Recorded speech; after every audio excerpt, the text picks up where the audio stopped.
Hello, everyone. I guess I am live here. I didn't quite catch that. And there we go. I guess I wasn't quite ready, was I? Anyway, this is Diana Rankin, and we are here together. We're going to be talking about one of your questions, one of the viewers' questions, and I thank all of you for sending in your questions. You can print them in the comments below. You can just send them to my email. And for those of you who have asked about a private reading, just go to my website. All the information is there, and that website is below, and it's just my name, www.dianarankin.com. The questions that we answer here on this channel are of a general nature. And so the questions that you have about your personal life, you can find out prices for sessions and how often. The information is on the website. If you have any questions, just give me a call. So what we're going to answer today, it's a little bit longer to get to the question, but basically the question is, could I have been an enlightened caveman or a cave woman? Hello, Annika. You're going to have to call me out and tell me how to say your name, or send it to me phonetically. I am so sorry. Anikala is what I think it is, but forgive me. And she says, hi, dear Diana, and you too, Phillip. Happy Friday and weekend. Yes. And then Joanne, I believe you've told me it's Joanne, not Johanna. Hello, Diana and everyone. And then Judith sends us a smiley face. So good to see all of you today. I love it when some of you are able to come live. So we will also get a message from Phillip. And yes, this book is available on Amazon. And again, you can get the link through my website. And as you already know, most of you, it's just an oracle book. And so we'll get our message for the week from Phillip for this. But let me read you the question, because it's really an interesting question. Understanding each of us strive to better ourselves, increase our frequency or vibration. And also, we have some simultaneous lives happening at this moment and throughout history. Is my life in the present or a future existence suggesting that I am operating at a higher vibration than one of my lives 1,000 or 2,000 years ago? It's a survival mode to be running from a saber-toothed tiger, but there are many in survival mode in present day. Excuse me. So I should never eat lunch right before I come on here, should I? Even though I brush my teeth afterwards, it's like there's still food stuck in my mouth or something. So I apologize. So the age in history doesn't guarantee a person isn't operating at a very basic level. Could I be or have been an enlightened caveman? And I added cave woman to that. So we thank the gentleman for that question. And it is an interesting question. And everything he said, I left in before the question, because I think that needs the explanation coming up to the question. And yes, it is right there. So we're going to get into that. We did talk a bit about this on, not about being a cave person or hunter-gatherer is what I call them. Not about that, but we did talk about new souls and old souls and going through the evolution of a new soul reaching into the point of an old soul. And hello, Joanne. So good to see you. And she says, hello, Diana. Love and light to all. Yes, she is. And Joanne and Judith know each other because they both participate in Sacred Circle via Zoom, which I do once a month now. And it's coming up. And again, that information is on the website. So it's coming up, I think, next Friday, the 17th, or something like that. So it'll be available for all of you if you like. Just go to the website and you'll learn more about it. Anyway, I want to get back to this question. We did talk a little bit. Philip was telling us how new souls come in so innocent, and depending upon their environment, that they may or may not take on what we consider the ugly, the negative side of life and the meanness. So a new soul can take that on, or they're so innocent and so beautiful and just delightful, beautiful, loving human beings. And then we all go through that evolution of learning the opposite of that, and then come back toward the end of our cycles, where we're learning to be a lot more loving. And I think most of us who come to this channel are part of that. What the surveys show is that 17 to 20% of people are sensitive. And I think that shows mostly the older souls, but certainly there are those innocent young souls as well. So we did speak about that on another video. You might want to, if you're interested in the subject, go back and listen to that. But let's get into today. I'm going to read it one more time.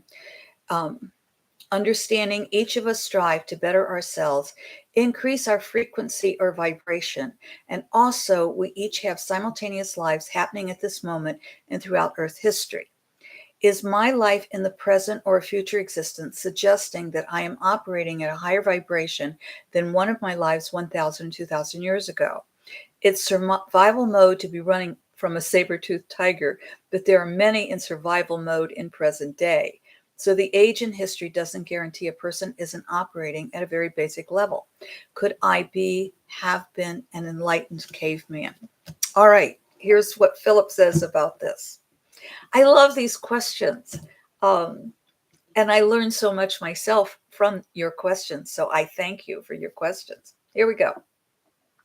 Phillip says, perhaps those who lived in caves in ancient times were more enlightened than those in the modern world. Sounds like Phillip, doesn't it? In today's world, you call yourself civilized, and those from thousands of years ago uncivilized. You call those of a different religion uncivilized. You call those whose skin is not white uncivilized. You call those who are not under control uncivilized, and yet you harm others and tell the world you are civilized. To remember your life as one who lived in a cave, you must look beyond only 1,000 or 2,000 years, for civilization is recorded well before a few thousand years. Allow yourself to drift to 10 or 12,000 years ago. It is here you will remember. It is here that you are one with nature. It is here that you spend your days not in arguing with the politicians or your neighbors, but instead your days were spent in prayer for the one who would give of its body to you so that you and your people may eat. In the hunt of the great elephant or whale or buffalo, or in the planting of the seeds, once you became villagers instead of hunter-gatherers, you lived in the moment. You looked into the night sky and became one with the stars. You gave ceremony to Father, Son, and Mother Earth for the riches they provided you. You worried not about paying the rent or receiving a promotion. Death was a natural part of life, so the grief and angst you suffer now was not in your heart, for the one who passed into the other world was in your heart. Death was, I want to read that again because I think that's an important piece of all of this. Death was a natural part of life, so the grief and angst you suffer now was not in your heart, for the one who passed into the other world was in your heart. So Philip has his syntax sometimes, I think it's a little difficult. And what he's saying is now we cry, we grieve over someone who dies.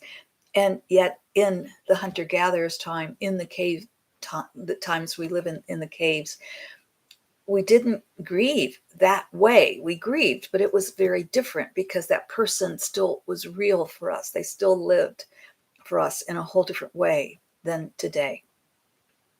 Philip goes on to say, as humans left the days of cave living, civilizations developed, and rules for living in the villages and cities became the rules of the one who ruled. I want to stop here again. I think, if my history serves me, Mesopotamia was the first recorded history. And that was what, 5,000 years ago or something. And I could be way off on my numbers, but it seems to me that that was the first, considered the first civilization, or the first city. That's not to say, I mean, the Celts certainly lived before that, but everything was oral. So it was when I think Mesopotamia was considered the first written history of humankind. But humans and pre-humans, the Earth goes back billions of years, and humans and pre-humans go back thousands and thousands of years. So we've evolved quite a bit. Now, have we evolved to the betterment? Well, that remains to be seen, I guess, or is questionable. Phillip goes on to say, gods and goddesses came into being to explain the increase of emotions now felt in greater complexity. This is when we moved into the villages. Thoughts were less on cleaning the skin of the giveaway than on paying the taxes. The safety of hiding from the bear or running from the saber-toothed tiger became the safety of hiding from the thief or running from the invading army. As the complexity of life has increased, so has the human thought process. It may be more difficult now to live in the present, but that is what is called for. Life is the experience of what the thoughts create. If life is simple, thoughts will be simple. As life grows complex, thoughts do also. This is evolution. Once thought complexity becomes unmanageable for a person, they will then evolve back to the simple thoughts. This is the circle of life. In the individual lifespan and in the greater experiences of all life, death, incarnations, and transitions. This is not to say that humans are to return to the days of being hunter-gatherers and living in caves. It is to say that life moves from the simple to the complex and returns to the simple. In this circle, enlightenment can be found at any time. It is in this simple, pure state of the mind that the disturbing burden of emotions cease to exist. This was true of the one who lived in the cave many years ago, or a few thousand years ago, or a couple of thousand years ago, and true of the one who lives today. Whether it is the fear of the tiger or the fear of tomorrow, it is the fear that must be looked at. In looking at the fear, allow the complex to become simple. And with compassion, allow the fear to leave, as the fear is merely a thought. It is in this way that once you allow the fear to leave, the suffering caused by fear also leaves. It is then the moment brightens and the heart is filled. It is then you know love. It is then you are enlightened. I'll reread those last couple of paragraphs. It is in the simple, pure state of the mind that the disturbing burden of emotions cease to exist. This was true of the one who lived in the cave and true of the one who lives today. Whether it is the fear of the tiger or the fear of tomorrow, it is the fear that must be looked at. In looking at the fear, allow the complex to become simple, and with compassion, allow the fear to leave, as the fear is merely a thought. It is in this way that once you allow the fear to leave, the suffering caused by fear also leaves. It is then the moment brightens and the heart is filled. It is then you know love. It is then you are enlightened. You know, after I wrote this, I started thinking about those moments. And hello, Lexi Luna. She says, hi, Diana and everyone. Glad to join you live again. Blessings to all. Thank you. I started thinking about, do I consider myself enlightened? No, absolutely not. That is, the more I learn, the more I know how much I don't know. Well, I don't even know that. I just know I don't know. I only know this much, and there's this much to learn. But what I did think about is that I think we've all had those experiences of moments, enlightened moments, where pretty much, sorry, when I wear my hair down, it gets in my way. Anyway, I think we've all had those experiences of those very beautiful peak moments, I think Maslow called them, where thought ceases to exist and we are just in the mere potentiality, that we're in the absolute beauty of what is in front of us, what we are immersed in, what we are a part of. I don't have the words, do I?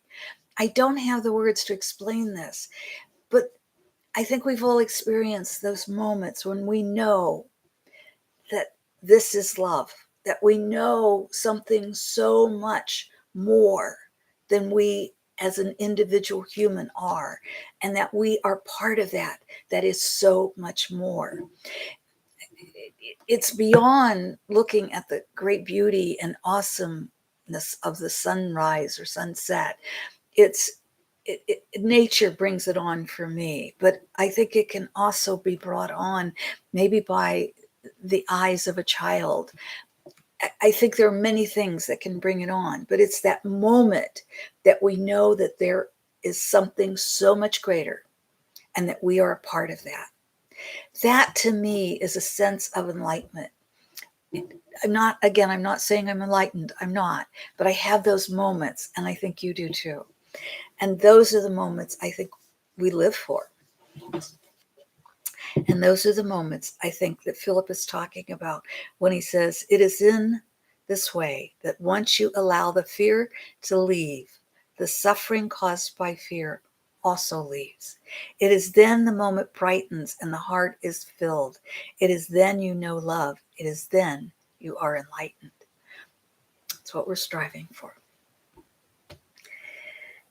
Let's get our message for this week, shall we? From the Master's Book of Answer by Phillip. And we just flip through. I'm hearing right. If you heard right, our excuse me, our intuition's in sync. If you heard left, which I will also read, that is a message you need to pay attention to, because that's a message for you. So on the right, it says, you can busy yourself either with talking of the world's ills or working to correct them. You can busy yourself either with talking of the world's ills or working to correct them. Well, usually the message is very clear to me that it ties in with the week's answer to the question. This one doesn't, but it does tie in to what is happening in our world today. And I get a little sad.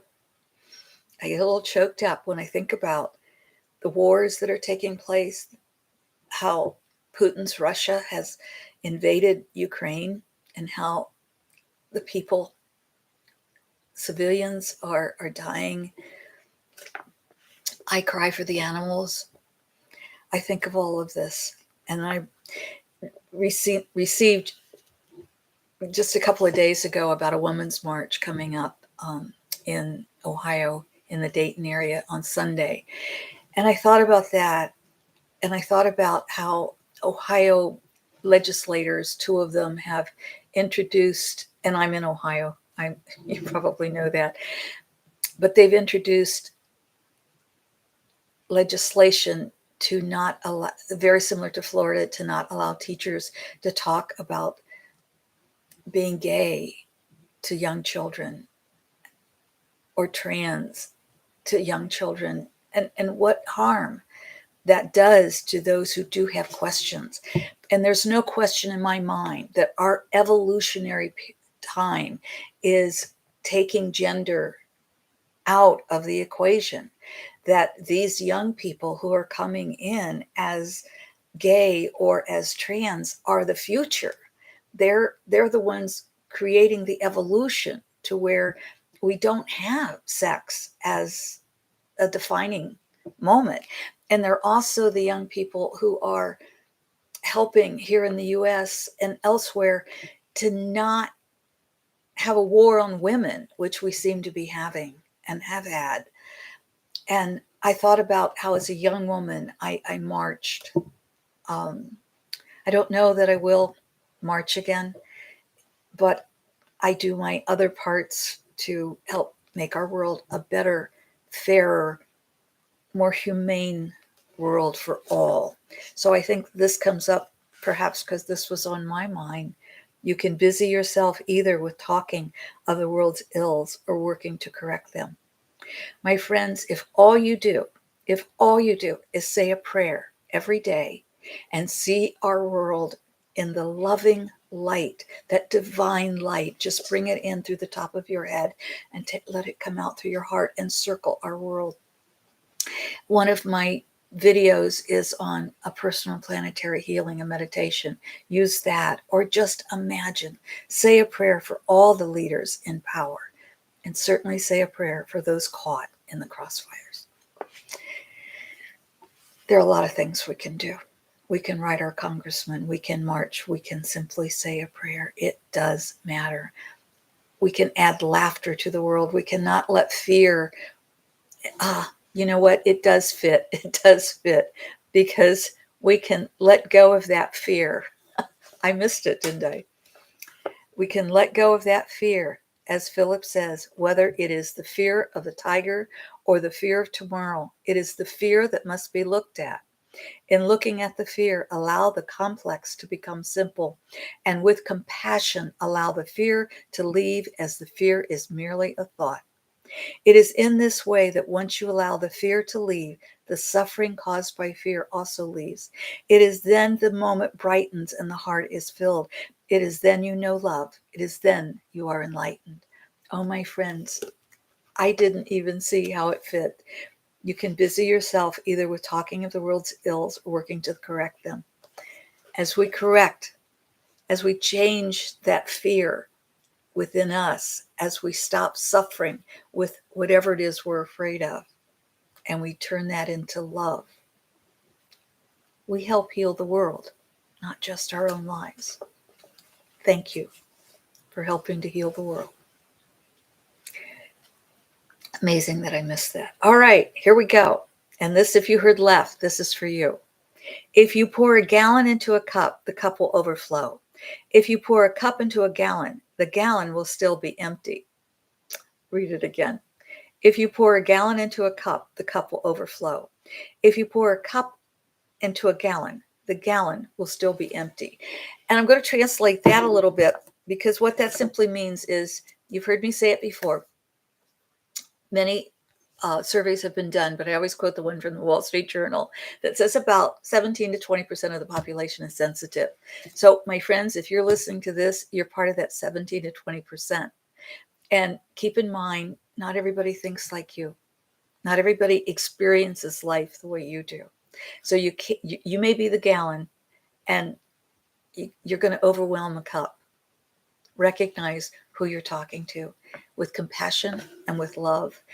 And I am sitting here and I'm laughing at myself because I did not see, I had to talk through, and you were with me. Thank you for holding that energy to help me talk through how today's message from Phillip, how this message actually went with the answer to our question.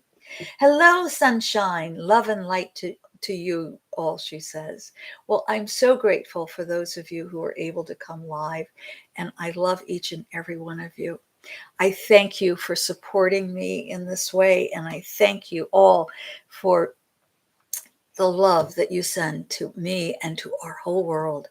Thank you for holding our world in light, and thank you for loving yourselves enough to do that.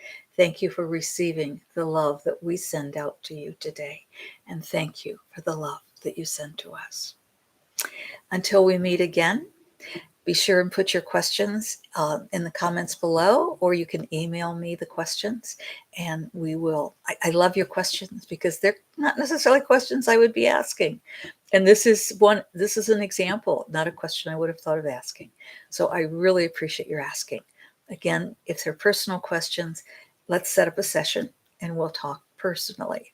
But these are questions that everyone's interested in. So I thank each of you, Annika, Joanne, Judith, Lexi and Sunshine, I'm so grateful you could be with us today, and for the sunshiny smile faces and hearts and flowers. I thank you. I love you. I love you. I love you. And Judith says, thank you. Blessings and joy to all. Blessings and joy to all.